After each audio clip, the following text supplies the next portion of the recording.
harm, beat to death, caught in prison, boiling oil, whiplash, and you backlash for you, broken sack and thrown in the river for the millions for you. October 16th, 2020 is the 25th anniversary of the Million Man March. And this is the Wisdom Table, coming to you from the Grand Houses in Harlem, USA. I'm Brother LEROY, co-hosting with Brother Doug and the rest of the team, and we're very happy to have with us three brothers who are part of the anniversary of the Million Man March this coming Friday. This program does not reflect the views, attitudes, whims, deeds, or any other proclivities of the management of this housing development nation. Neither does the views expressed here reflect on the resident council, which we're very happy that they have allowed us the opportunity to have an independent radio station position on their programming. And we thank the Most High for blessing us with the opportunity to be with you and you to be with us. What you hear in this program, you are obligated to do your own research for backup, for verification of the facts and figures that you hear. But usually, and not usually, but all the times that we've been on, we have not had anyone capable of saying, hey, you guys did the wrong thing. We're doing the right thing by being on the right side of the mountain. Once again, this is the Wisdom Table, and we have three brothers online, and this is in celebration of the Million Man March that's coming Friday, October 16th, and we'll start with Brother Richard of the Nation of Islam. My brother, thank you for joining us. Would you introduce the other two brothers, and we'll go around the panel? Yes, sir. Assalamu alaikum, Brother LEROY and your family. Thank you for having us on your wonderful program this afternoon. I'm here with two of my comrades in the struggle for freedom, justice, and the liberation for all of our people. You know, Allah has saw fit to bring us together in under very trying circumstance, but it was necessary that have brought us here. We have Brother A.T. Mitchell, who's the founder of a wonderful organization in Brooklyn, Man Up Inc. And we also have our Brother Gilly Delgado, who's also have his organization, PURE. I'm going to allow them to introduce themselves to the audience. Go right ahead, Brother A.T.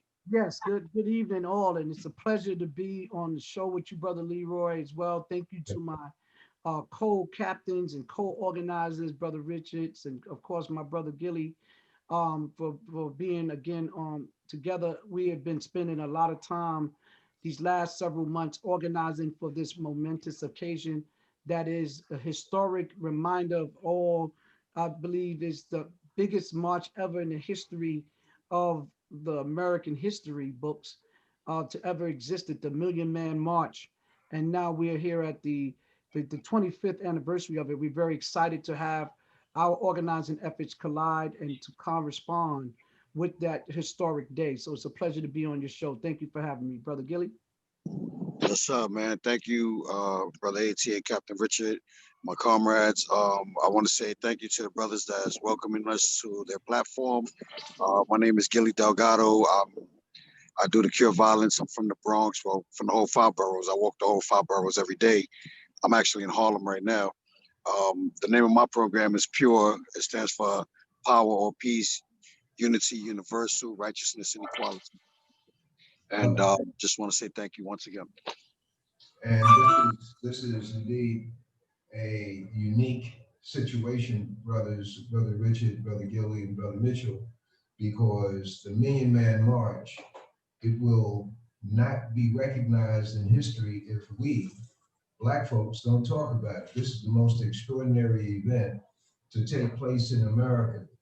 And right after the Million Man March, they tried all kinds of marches to equal and to supersede it, but it was impossible to do based on the intent, and they call it NIA. The intent of the Million Man March was to bring Black men together, and we say Black and brown today, but I say Black men that the responsibility of changing conditions in our communities is actually up to us.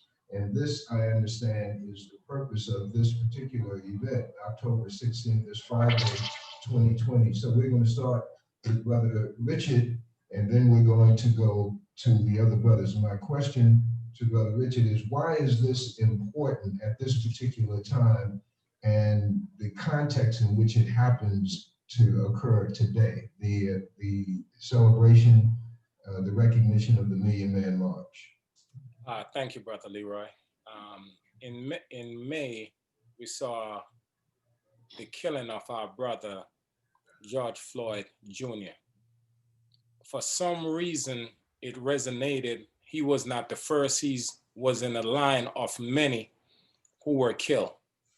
It seems like there was a spark with that killing that resonated not just locally or nationally, but on a global level. We saw protests talking about police reform. But as our people was galvanizing around police reform in New York City on July 13th, there was a killing of a 1-year-old DeVell Gardner Jr. who was at a cookout with his family. Shooting is not new to our community. And the work that we have done is not new.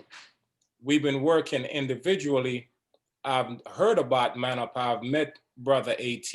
I've never blessed to meet Brother Gilly, but that unique, unfortunate killing brought us together, and many more. We are just 3 of so many. Even though we've been on the front line doing the work, we felt that we had to now activate other men who may be having conversation or just standing on the side. So Brother AT said, let's start a challenge. The challenge was to get 500 men in the city of New York in each area, 500 in Staten Island, 500 in the Bronx, 500 in Manhattan, 500 in Brooklyn, 500 in Queens. We just started a conversation.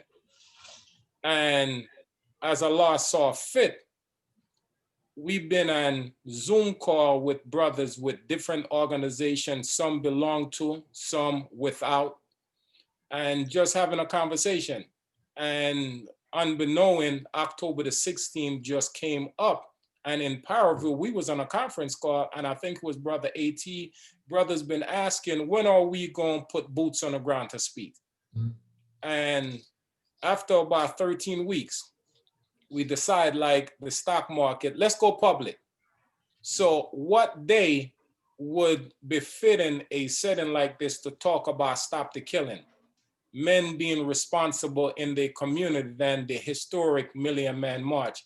As I look back 25 years prior to 1995, it seems like we are walking through the same timeline of an uptick in killing, in shooting. Right now, as we speak, as of yesterday, we have 346 killing, murder in New York City, 1,442 shootings.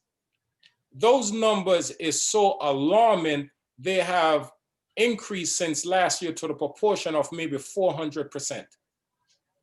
Out of that, not that we weren't doing the work, but we found it necessary to now unite in that same spirit that touched me 25 years ago. I saw the difference leaving Washington, D.C. and coming back into New York City and working with like-minded brothers and sisters. And we saw crime decrease in some degree, 50, 60, 70, 80%. Law enforcement took credit because we didn't have the platform to talk about now what we were doing. We weren't blessed to have platform like these. So other individual was creating a narrative around the wonderful work that was doing in the community. So to bring it up to current, we want to ignite. As we have had conversations, some brothers were incarcerated, some were at work, some didn't know about. I don't know how could you be in America and not know about the Million Man March in 1995. But to say, now we want to now ignite that spirit, allow those in New York City to be part of that experience and to activate the activism that will now make our community a safe and decent place. Excellent. I want to slide over to Brother Gilly before Brother Mitchell.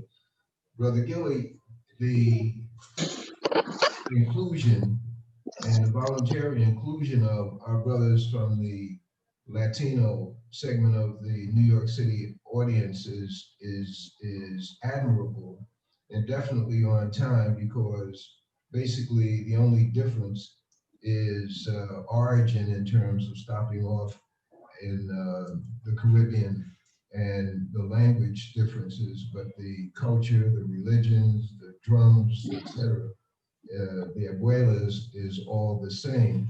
And this is going to be a terrific event with those brothers included, not only from the South Bronx, but also from those segments of the various other communities. Your thoughts and your feeling towards joining in on this anniversary of the Million Man March? Well, I thank you for that. And what's beautiful about everything that you just said is that you identify that Latinos. First off, I'm all cultures. I'm Cuban, Puerto Rican, and African American, or just slave child, right? And I'm glad you brought that topic up, because a lot of people out there don't understand, and the way you just put it is perfect. The Caribbean islands were the holding cells for the African slaves that came over, but before they made those holding cells, they annihilated the Arawak Indian, which is the Taino Indian as well. And I talk about that often, that once the Arawak Indian was annihilated, the Caribbean women, they hung themselves and their babies, and the ones that stood over were the younger ones, and those that weren't ready to go out like that. So it's a privilege to be a part of this and to know my culture, to know who I am. Us Latinos, Caribbeans, we never stop practicing our African culture. We never stop. We always play the congas. We embraced more of our Odisha and our Yoruba part of Kenya, where we originally come from. And we embrace that.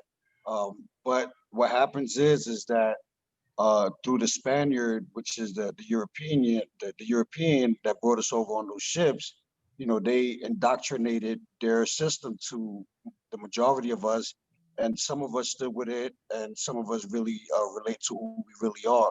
So yes, this is very important that you bring that up, because we need to identify and know that we are all from the same the island. Yeah, we got spread out through the land. I don't see culture differences. I'm a black man. Just so granted that my family comes from the Caribbean, but I'm a black man.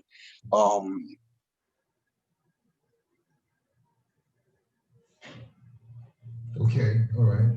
And you had a little break in the, but we're gonna come right back to Gilly. Shane, I'm light skinned. Okay. What matters is that we need to collectively get together and attack this problem here that we have, that is us killing us. You know what I'm saying? So, when DeVell Gardner Jr. went down, that was like a knife in the stomach. Like, why a little 1-year-old got to get shot? Like, yo, bro, you don't know how to do your thing. Like, so then if y'all don't know how to do it, then the 5x5 man challenge is gonna, call all you guys to the table and, just say, you guys got to stop that nonsense, and it's by any means necessary, but it comes with love first. Thank you. We're going to slide over to Brother Mitchell. And Brother Mitchell, your involvement this Friday has gotten off to a terrific start based on the comments that you made before we went on air. And it's personal, but it's not personal. This is a group victory in terms of your younger brother making contact. So if you give us that as a lead into your feelings about the Million Man celebration this coming Friday? Brother, it is similar to like I felt 25 years ago. I was fortunate, brother, to make my voyage to the lawns of the Capitol at Washington, D.C. 25 years ago. I took a risk by attending because frankly, I didn't ask for permission. And at the same time, I knew that I had to physically. Brother, Brother Mitchell, you declared your liberation on that day. Yes, sir. I You declared my liberation on came that. back submissive, right? That's right, brother. That's a fact, brother Leroy. And I am so glad that I did, because I told my sons and them prior to me leaving, I said, Daddy is going to do, his manly duties, and I had manly responsibilities. I was already a young activist in Brooklyn, doing, the work that I could, being a returning citizen, being a formerly incarcerated person. And I felt it was my job to interrupt that pipeline and stop the influx of our young people, mostly going into prison systems, assuming that was our rites of passage. And so this was, for me, back in 1995, something that I had to do. It wasn't even a question about if or anything. So I was fortunate to go, and from the moment I made that decision to the time that I boarded the bus, I attended with the local church in my community that did an awesome job at organizing buses to DC. And when I was there on the bus, and when we got off the bus, to the point that when we got like I said, to the Capitol, it was just, to me, it was just so elating. It was just so uplifting. It was so spiritual. It was like I had goosebumps. It was just a display of Black love like none other. To this day, until today, as you mentioned, brother, I could not feel the same sort of just happiness. And ironically, like you said, the day was a blessing of a day, because coming together, bringing all the brothers together, bringing all the men together here in the city of New York alongside my comrades. I would never thought that that word and that net would have been cast so wide that I was able to reconnect today with my younger brother, who was one younger brother out of my mother's 8 children, who we never met because he was adopted as a child, as a baby. And we've been searching for him every day since, and he's ironically been searching for us. And because of certain laws that have been changed here in the state of New York, it gave a lot of children, a lot of people who were adopted children, it gave them the right to obtain their original birth certificates. And when he received his original birth certificate, it was a lot of his answers to his questions were given. It led him to do even more research, which made him get in touch with some of my comrades in the work, and we was able to reconnect this afternoon. And so it's a similar sort of elation that I feel. I feel so super happy, and I'm also very just extremely happy for the 25th anniversary forthcoming, because if brothers, like those that were away, we tell them all the time that, we were literally, a lot of us attended in their absence, that they were actually present as well. And we represented for all Black men all over the globe. And we wanted to do the same thing here in New York City come the 25th. And I'm so honored to be able to be doing it with these brothers that's a part of this show, and so many other brothers that are a part of our organizing body. Because we're gonna, just continue to raise ourselves up and put Black men at the rightful place where they need be in all of the discussions that go on around, so, yes, we are responding, to, in one aspect, to the senseless violence, but at the same token, we have been very diligent, very disciplined, and we have been making our minds and, putting our heads together, coming together like none other. Okay, so the church, you got to give them credit. Which church was that? St. Paul's Community Baptist Church, man. It was Young Dr. Johnny Ray Youngblood, brother. That's right, brother. It was so honored to be able to go to the Million Man March with St. Paul's. That's a brother, for the audience, that's a brother who openly says that when he was organizing to take over the pastorship this is how I remember it, of St. Paul's Community Baptist Church in East Harlem, East New York, Brownsville section.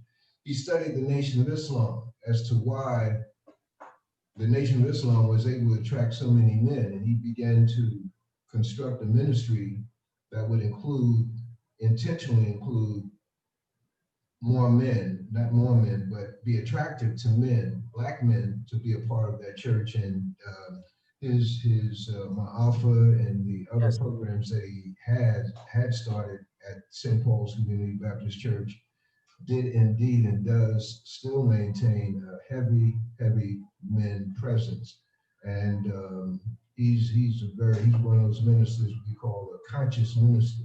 Yes, sir. And that could be in the Nation of Islam, that could be in the mosques, that can be in the churches. In this particular case, Brother Youngblood is really a trendsetter. The other thing is, what time did your bus arrive? What time did you arrive at the Million Man March? So we left Sunday night because we had to be there first thing Monday morning. Okay. I remember it was like an overnight trip. We must have left out about like maybe 11 p.m. And we got there at probably like 3 a.m. in the morning because, you know, we actually had a lot of the buses was unable to get closer to DC. So we had to stop over in Landover, Maryland, and we had to take the train from Landover, Maryland into downtown DC. And then we had to walk the rest of the way, which was about another 3, maybe 4 miles. So you were way up front when the daylight came. Is that correct? Yes, very much so. Yes, sir. Okay. So the reason I'm asking that question is because it's one thing to be at the Million Man March. It's another thing to be up there early and then turn around and look and see how many black men are behind you. Tell me about it, brother. The view was just like I said. I don't think I've never seen that in my life. Just an ocean of men that were all on it. We were in the trees. Brothers was all over. It was just a sight, man. It was just a beautiful sight, brother. Like you said, to be in the midst of all that, and then to realize later that it was actually exceeded 1 million men. That's right. That was like, I was just proud to be a part of that. That's right. And what we look forward to, Brother Captain Richard of the FOI, Nation of Islam in New York City, what we look forward to is that same kind of achievement with the 500 by 5 this coming Friday. And the number is 500 by 5. But when you deal with that kind of number, you're dealing with a nucleus that is capable of changing things, not only in New York, but in New York State and the surrounding area. Your comment. You look at New York City, a population of 8.6 million people, law enforcement up to about 35,000, and the crime stack. So obviously, I've been taught that there's a 3-prong approach to law enforcement: prevention, intervention, and suppression. The 2 phases that we as an organization take is intervention. When a person is already in those particular lifestyle and we're trying to give them something alternative. Prevention is dealing with the young ones who are not yet a part of it to make sure that they don't get into illicit activity. The last prong approach is law enforcement, which is suppression. We want to eliminate that from our community. And that's why it's so necessary for us to have a healthy discord. One of the 2 things I admire about Brother Gilly and Brother AT as we have started this journey just to get to know one another is that the love and the unity that express as a central thread right throughout all of our discourse. And we know if we're going to transform our community, going in as a vigilante group, like we have experience with law enforcement, it definitely doesn't work. as I've interfaced and interact with beef mediation, intervention, and having speaking with brothers from various different street organizations, they're really just looking for love. They're looking for a big brother who is concerned and not be condescending in terms of now what they are doing, because what? In all retrospect, that's why we have to bring it back to the Million Man March, because the minister put in front of us three central themes: atonement, reconciliation, and responsibility. We are taught, Brother Leroy, that when the man leaves his home, 75% of the law also leave. So when you're looking at look in our community, you see men, yes, men are present, but not many of us with that same central idea of love, intervening to have that conversation. So we want to bring that spirit, that experience at that rally Friday, October 16th, 2020, but the spirit cannot stay right there, just like it did not stay in Washington, D.C. It's a movement. So we want to activate brothers who, it's like a marriage. We took our vow, but at somewhere in between, we kind of fall back in terms of now, what was the reason why we got involved? So we want to energize even those who've been working, because we need some relief. Some of us, we battle fatigue. We just need another line to come in and give us a little break, so that we can not necessarily remove ourselves totally, but just to push back, assess, regroup, and now get back in the trenches, because we're under heavy fire. When you're talking about 1,442 of our people gotten shot and 342 got killed, and the year is not even finished yet, man, that's a lot of work that we need to do, and we need men to assist in that process. And I said, it's been a beautiful experience, Brother Leroy, because we have seen men was waiting for this opportunity, was waiting for a Brother AT and a Brother Gillett to just start that conversation of inclusion, so that we could open up our space. We're not selling religion, we're not selling politics, we are just concerned men who just seen a common thread and wanted to do something to make a difference. Excellent, Brother Mitchell. What has been the response that you've tapped into within your orbit of activities?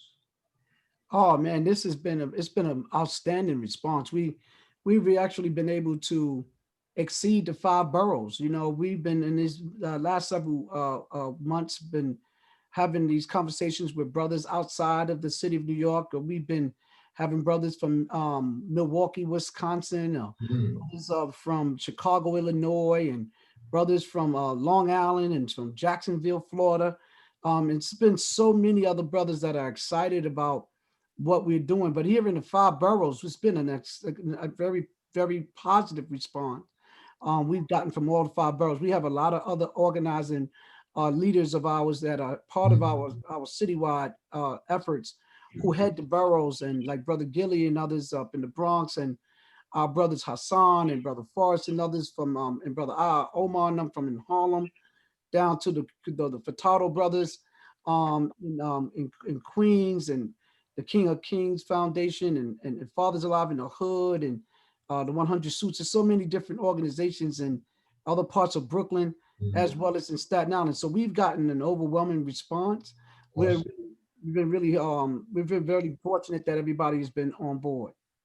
Brother Gilly, your involvement, you talk about your involvement in dealing with the feedback, the reaction of organizations and people that you've been in contact with.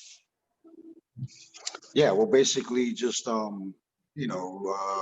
feeding off of what the 2 brothers said. When we began this initiative, Brother A.T. Mitchell, he has a cure violence program called Man Up, and it's one of the most leading and successful programs running out of New York City. And all the other programs, kind of look towards Man Up as a directory, you know what I'm saying? So, when Brother AT and I, we've worked together for years, and Captain Richard and I just met each other briefly, but it's like we know each other for a lot of years. We speak in the same language, and we have the same projectile. Like, how do we continue the battle and the fight? Because we've been working. This just didn't start. We've been mediating gang beefs. I've mediated hip hop gang beefs throughout the world and the country. It's just something that I've been blessed with, and I'm grateful to have it. There's a lot of wraparound services that work with us, but there's also a lot of cure violence programs that aren't even heard, but they're working out there, and they're working in very high risk places. And we all keep in contact with each other, and it's 6 degrees of separation here in New York and anywhere. So someone that knows someone. So when you hear the word, it's like what we did with this coalition. We just we bonded, and we said, well, you know what, I'm gonna come to your neighborhood. Let me see what I can do to help. And it's just been growing and growing. But when the 5x5 man challenge started, it was just something that like resonated immediately with the both of us, with AT. But then, man, when we started the Zoom calls, like people were just, coming in, and every week it just gets bigger and bigger. And then we hear everything that goes on in New York City. So there's a lot of us that are involved, but like Captain Richard said, we're not getting, like the vision. Like people aren't focusing their cameras on what we're doing until now that it's everywhere. But we working, and man, we're just working, bro. Everybody's doing what they got to do, but we need to organize it properly, and it's doing that. And we need to strategize properly, and we're doing that. And we need to discipline properly, and we're doing that. So just through the grace of the Most High, this will work, because this is we're doing His work. We're doing God's work, because we're trying to heal lives. Brother Gilly, give us, off the top of your head, a conversation that made you really confirmed in what you're doing. A conversation with one of or more groups that you've been in contact with. Well, I've been doing the cure violence situation for a very long time. Even before cure violence started, I was just always one of those dudes that was a street dude, and I was able to mediate a lot of beefs out here in New York City, because where I come from, I'm not going to toot my horn, but where I come from, you gotta be prestigious, and I'm, that's where I come from. So that was already granted to me. Maybe it was a calling through the Most High, the spiritual world. And then I got on with Cure Violence, and I worked with SOS South Bronx, and through my catchment area, which was a 5-mile radius, I went 500. Well, we did. I'm not gonna say I'm so sorry. I apologize for that word. But we went with the group SOS. We went 500 days without a shooting or a killing within a 5-mile radius of where we're from in the South Bronx. And I felt like, wow, then I could do this. But like I said, where I come from, and where I come from, I was always a call for that. There's people that do many things in life when it comes to the streets. My job in the street game was to mediate situations off the rip. Get money, pause your gat. That's what I was about. Just get money. I'd rather see you do a 1 to 3 than do 25 to life, be honest with you. But then, I worked in the rap game. I mediated a lot of rap beefs. I was in a rap beef, big rap beef. And, I just gave it all up, man. I said, you know what? I want to serve, I want to serve righteousness. I want to serve equality. I want to be able to see my young brother and my sister grow up to be somebody. Me growing up, I always kept a fresh haircut, because I never thought I was going to see past the day. So I always kept a fresh gear, fresh haircut. But then I grew up in life, and, I said, man, I want to see people live, and, I want to see people, and be inspired by people to do great things. So that's why I tuned into, you hear the sirens behind me. I'm always in the streets.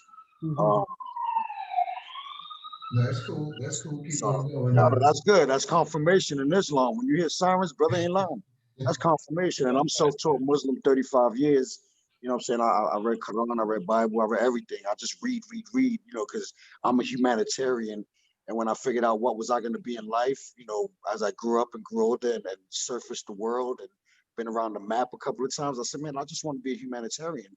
And I met two great brothers that are on that. So when Brother AT called me and he says, yo, Gil, this is what I'm doing. I was like, yo, bro, you count me in immediately. You my brother. Like, we got to go wherever to the depths, all the way to the heavens.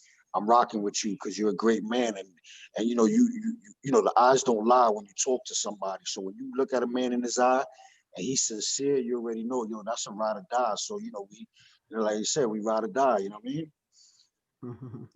Brother Gilly, before I move from you, you touched on a couple of things. One is you said rap beef. Is that correct? That is correct. Okay, now what is a rap beef? Since Okay. Well, a rap beef is when these rappers they go from being lyrical to having a bunch of yes men behind them to making it personal. So, you know, when, let's say if you and I are rappers, right, and I made a hot song, you made a hot song, and we're getting at each other's song, but then somebody in your camp is gonna be like, yo, there you go right there, yo, fuck that dude, pardon my expression, but yo, let's get at him. So it's really the entourages that you know, that they're the ones who start these situations, but then, you know, the rappers are the ones caught in the middle of it. But it's really over entourages because it's supposed to be over music. It's a competition, but people take it personal, and then that's how you see all these rappers. They start getting shot and shot at. You know, again, because that is only us killing us. We, you know, we're the only ones that could. We're the ones that are always able to hurt each other. There's no other culture that can hurt us but us. and what I'm getting from you, correct me if I'm wrong, because I'm asking because I see this, I see rappers being killed, kidnapped, all of a sudden, me, I'm looking at, so right, it's a world that I don't understand, and the audience, a lot of audience don't understand, you know, what it is, and it's not me as a rapper including your name in my rap necessarily. It's me, my entourage saying, we better than you. Y'all ain't nothing. Is that what you're saying? And it's not only that too, my brother. You gotta understand that it's the factions that they run behind too. Some they, you know, they run from different flags. So remember, it was the world was a universal place where we could all walk. And then it came to a situation where you can't even go across the street, or you can't go to the 11 block, or you can't go from 8 Mile to 7 Mile, or you can't go from Crenshaw to Compton, or, you know, it started. That's what happened. So the factions in the street got embedded in the rap game, and again, the rapper is mostly telling tales of what he sees in his community and what he sees around his community.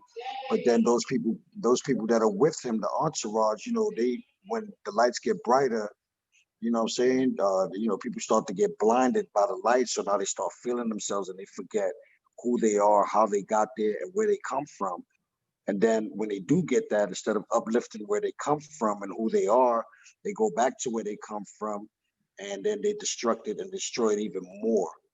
You know what I'm saying? So it's Okay. like, it's basically the entourages. You know, I'm not gonna say, you know, you got some rappers that's about that life.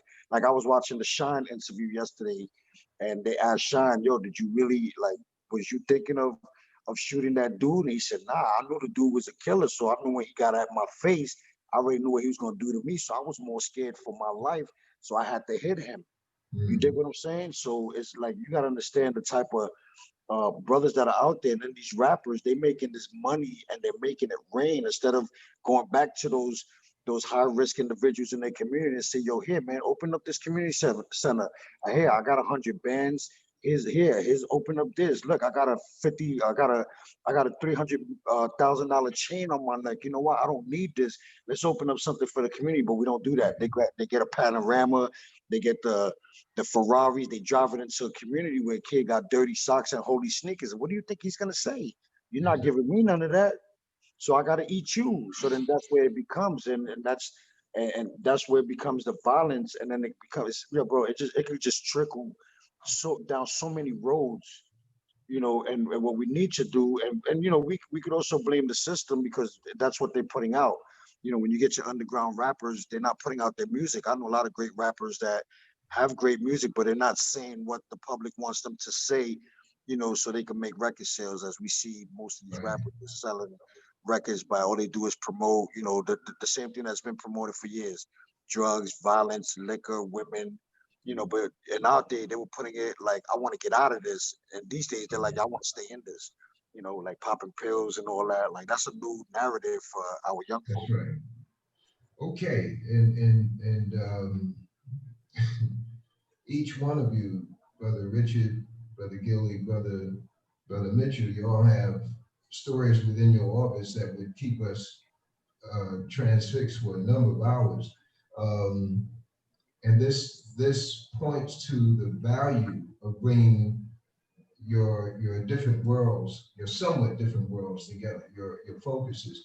Brother Richard, Minister Farrakhan in September gave a presentation to the laborers, and what in his presentation from September 14th, I believe it is, that would make you even more confirmed in your involvement in this anniversary of the Million Man March? What comes to mind when you put yourself back there Man, in at a farmer, no, in Chicago, that would say, hey, you know, this we got to do this. On top of I got to do it, we got to do this.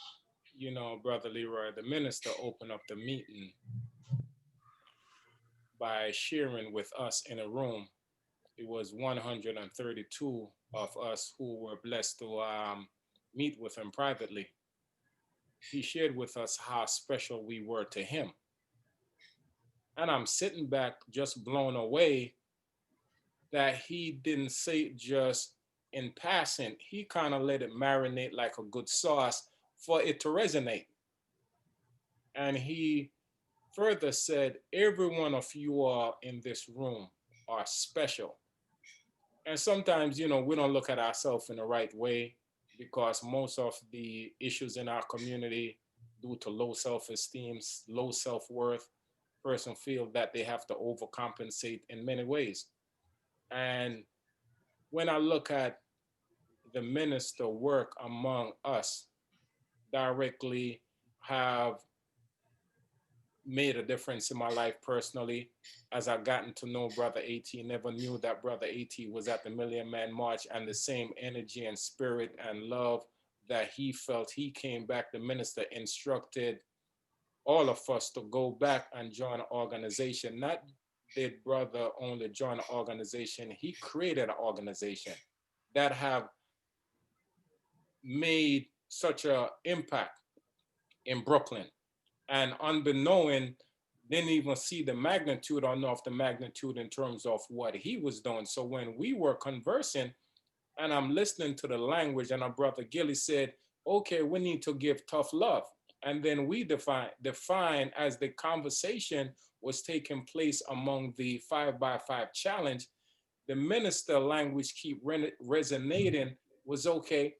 It fortified with myself that the instruction that was given to myself personally, taking it personal, coming back. If he felt that same way about myself, and we know that the minister love is for all of our people, for the brother AT, the brother Gilly, the brother Lance, the brother Kenny, all these men. So my demonstration of now to be re-inspired even more. And I say, Brother Leroy, I've been working almost sometimes 20 hours out of the day. Sometimes I'm speaking to Brother AT. I'm like, Brother AT, where you finding time to put in? Because this is on top of our regular work week, working within what we do. And if that's not love and the energy that's driving, but I've been following a leader, our leader, teaching guide for the past 25 years. And I've seen him even when he's sick, even when he's going through the challenges, his level of commitment. So that's the spirit and love, Brother Leroy, that I want to now keep doing this for another 25 years and beyond. Excellent. And for the audience, the contact number for this event that you want to get involved in before the Friday, October 16th, the contact number is 917-259-5300. 917-259-5300. And this is the wind-up session right now for Brother Gilly, Brother Mitchell, and Brother Richard, Captain Richard of the FOI in New York City. And let's talk about what you would like to see. I'm talking about individuals, your personal desire to occur on October 16th. Brother Gilly first. Well, I would like to definitely see commitment from our own community. I would definitely like to see the love in the air, like from the Million Man March. Because me as a shorty, I was there. You know what I mean? I went down to DC. I got a ride with my boys, and they just took me. You know what I mean? I was inspired. That's what led me to follow Islam. To the fullest, just to learn it first. Because I'm not one to let somebody tell me about a book that I could read myself. So I read it and I read it over and over, and I was like, man, wow, this is how I want to live. This is how I want to be. There's trials and there's tribulations if you don't follow the law of the Most High. So that inspired me. And then what inspires me about this is that I pray gracefully every day that we could at least show some type of commitment to as well it was then to now, because now is when we need it. We need it more so than ever, because like Captain Richard said, the father minister, which is what I call Minister Farrakhan. I call him my father. You know what I'm saying? He set out a mission for all men to do a duty 25 years ago, and there was just a handful that stood with that commitment and believe in his word and what he said, and we just want to follow through and bring it back and make him and all our people proud to say that, there's a group of guys here that really do care and love their community and want to see, us monitor our community and clean up our own community. Like when we barbecue in our house, the friends come, they make the mess, but you got to stay there and clean up. So this is the task that we took as the three of us, with so many others within the organization, that we're gonna throw this party. It's a gathering of great brothers, teaching those that don't know what the Million Man March was about, what the Million Man March is about, now 25 years later, and how can we go back within our communities and follow through with the process that was given to us those years ago. So I'm very inspired. I know we have great messengers that will be there. Some are very well known in communities, and it's just about a conversation. What's the conversation? The conversation is, hey, what are you gonna do to help save that one life? Because if each of us just start saving one life at a time, then we save a whole village. It's the 25th anniversary of the Million Man March, October 16th, 2020, 10 a.m. The gathering is at Cadman Plaza Park in Brooklyn. And the phone number for information prior to that event, so that you can get marshal your forces, my audience, 917-259-5300,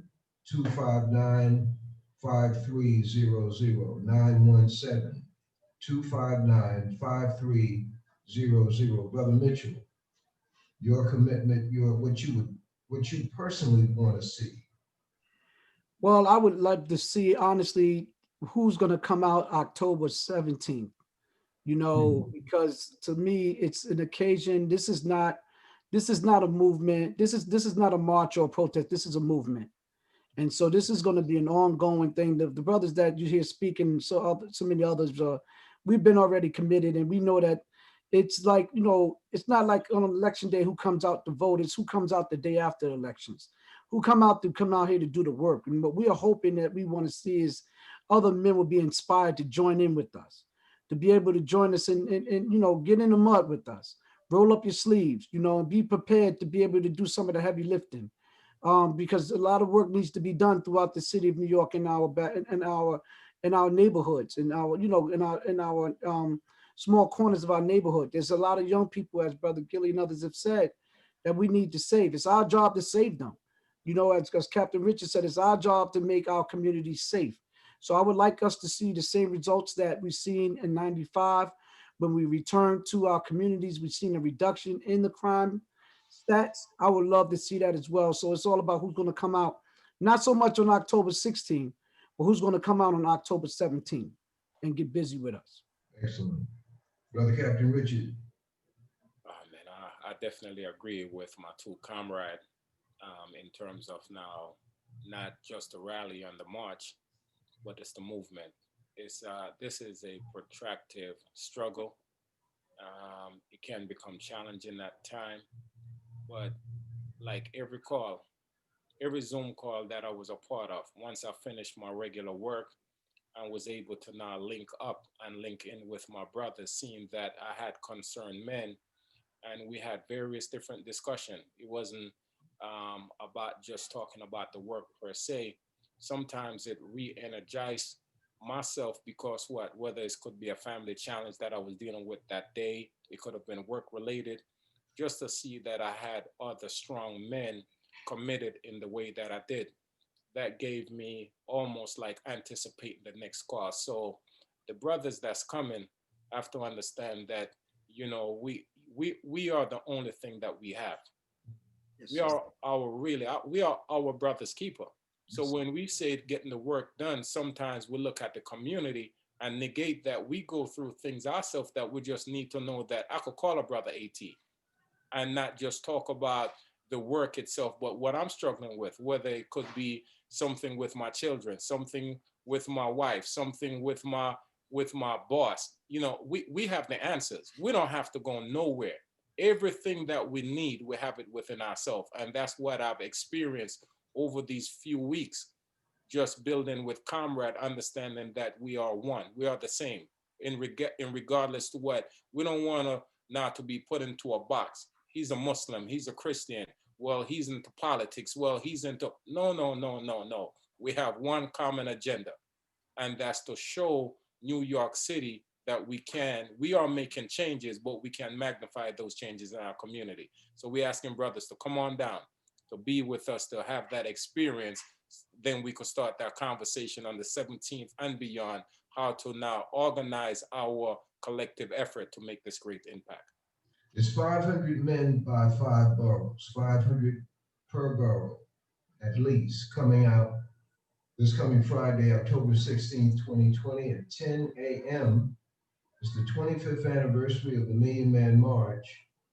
A sub-theme is I Am a Man, which was popularized in the South in defiance of the supremacists there who would keep Black people in slavery even in 2020. The 25th anniversary of the Million Man March, October 16, 2020, 10 a.m.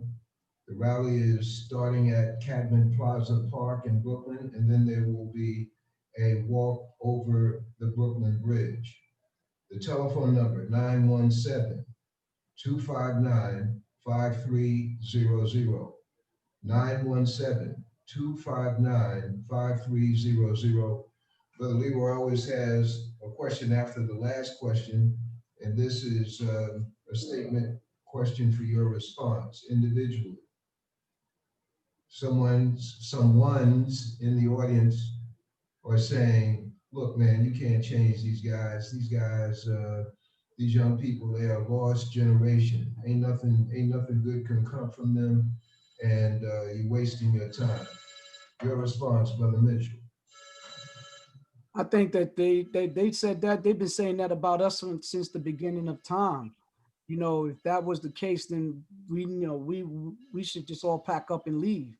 When you look at change, you should first of all begin with the person you see in the mirror every day.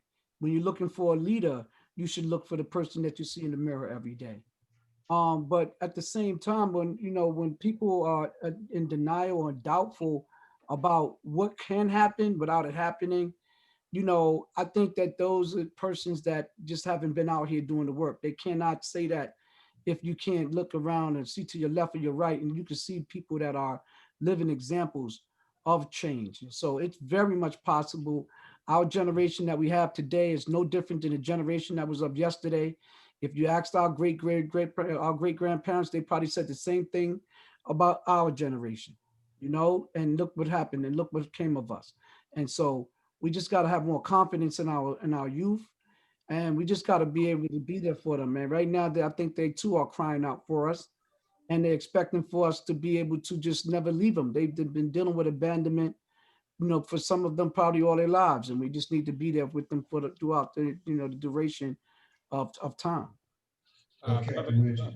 Brother Leroy, I want to share a personal story that I have not shared with many. Last year, there were a beef in Queens between two factions that's been going on for many, many years. One particular individual out of his set, three of his close comrades got killed in one day. We was at the service for the last person who we were burying out of the three. He had a fixed mind and a determination that he was going to retaliate. At the funeral, he was strapped, unbeknown to anyone. One of the staff member who I work with just said, "Who been there?" I said, "Bro, I understand what you're going through. Don't do it." And continue the conversation. I took that young brother as a mentee and start mentoring him and start having positive conversation, take him out of Queens to different experience. And not only did he make a transition from what we call a participant, he made that transition to become an employee. And now he's on this side promoting what it is to now address beef mediation, and there's another way. After losing three of his friends in one day. So when a person tell me that this generation, there's no change, you have not been in the space that myself, Brother AT and Brother Gilly, some of us, we speak from a distance. We don't have no personal testimony in terms of the transforming effect. And that one person who you save now save many. So we do it every day. So there's not doubt in my mind when individuals said that, nah, it can't be done. This is no. I've never approached my work because what I see it done every day. Excellent. Brother Gilly. Well, what I gotta say about the person that wrote you that is premonition. Premonition is a key factor in life. So if we could premonish our future, then all of us would be millionaires, right? And we all would know the lotto ticket numbers. Those people that say it cannot be done, I come from a program growing up that, there was no such word as cannot do. Your mother, and this goes to everybody, your mother, whether she had a male figure in there to help her out or she did it by herself, she didn't go for the word I cannot do. She had that offspring. She fed it for 18 years, sometimes even 30, 40 years, and she's still feeding you. And she didn't say cannot. We cannot turn our back on the youth. We have to bridge the gap. We have to converse with them, hold logical conversations because they're seeking help. And the help that they're getting directly right now is straight from the internet. So they'll go on their YouTube, they'll go on their IG, they'll go on their Facebook, they'll go on their Snapchat, and whatever they see, they're gonna consume and they're gonna let it digest in their system. And then that's how they're gonna carry out life. So I say, first off, we need to speak with our young high-risk individuals and say, hey, yo, bro, I apologize. Apologize for what? Man, I apologize for not showing you the whole way. I showed you half the way. I didn't show you the other way where it was going to lead to death. It was going to lead to jail. It was going to lead to all of these things. I didn't show you. I just show you how to get money, how to connive, how we were taught coming over here to this country. Like I tell people when you know, people say, yo, go back to your country.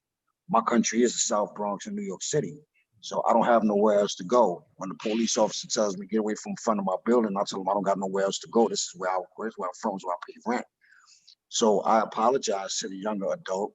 I apologize for the brother that made that comment or sister, and say, just take a chance. Like Brother AT said, bro, roll up your sleeves, you know, get a little dirty, come in the mud, stop throwing balls from the outfield and come into the infield and you know, look at your brother eye to eye or your sister, because you're only looking at yourself. You know, if you was, you know, if you grew up prestigious, then I get it. If you grew up with a silver spoon, most of us didn't even grow up with a plastic spoon. You know what I'm saying? It was just hands, it was hands and feet. That's all we know. So um, I believe in this process. I believe in this. We call it a movement, but I call it a machine, because the machine is well oiled and it's not going to stop. Like we're going to, even if even if it winds up down to the three of us every day, which is not going to happen because each of us have about 40, 50 people in our own system. But even if it comes down to the three of us, the work is not going to stop. And we're not afraid because, you know, we have a belief system within ourselves spiritually that this is what our calling is to do, is to go out to talk to our young high risk individuals, say, hey man, let's just get a word, or to the big homie or the big cuz or the big king, or and say, yo bro, listen, can I have a word with you? What do you need? What do you need to help change your community? Because everybody needs something, right? Nothing is for free. Everybody needs something. So, you know, we got to pay each other for what we do. So my payback is to go ahead and I love walking to the highest risk individual, because and I hate to say it like this, bro, because I'm not a boastful person, but I get electric, and my brothers could confirm, like they got to calm me down because I'm tired. I get electric, and you know, man, I like fire. I'm like, yo, bro, can I talk to you? What you want to talk to me about? I just want to talk to you, homie. You know what I mean? Because I speak your language. See, we have to learn how to we have to learn how to speak each other's languages, and we have to bridge the gap with the young adult and just talk with them. It's all they want. We can't talk to them or at them. We have to talk with them. Yes. My brothers, the wisdom table Yes, sir. has been honored by your presence, Brother Richard, Brother Gilly, Brother Mitchell. May God continue to bless each and every one of you and your families, and those in the audience. React and do that which you are called upon to do. Take part in a solution as opposed to being a part of the problem. Telephone number 917-259-5300, 917-259-5300. Friday, October 16th, 2020. It's the 25th anniversary of the Million Man March. The gathering is at Cadman Plaza Park in Brooklyn, and will proceed in a walk over the Brooklyn Bridge. It will be a historic event because, as we said in the beginning, it was so profound, the Million Man March 25 years ago, that they didn't even want to write or put out a book on it. And that's another story. We put out our own books and we do our own testimony. My brothers, thank you very much for joining us on the Wisdom Table, coming to you from Grand Houses in Harlem, USA. Thank you.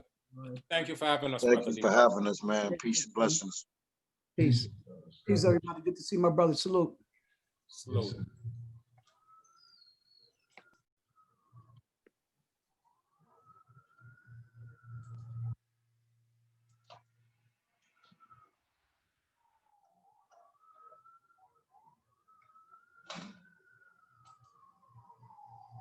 To the earth shall rise again. And no matter how many bullets, prisons, diseases, and death, no one can take our breath away.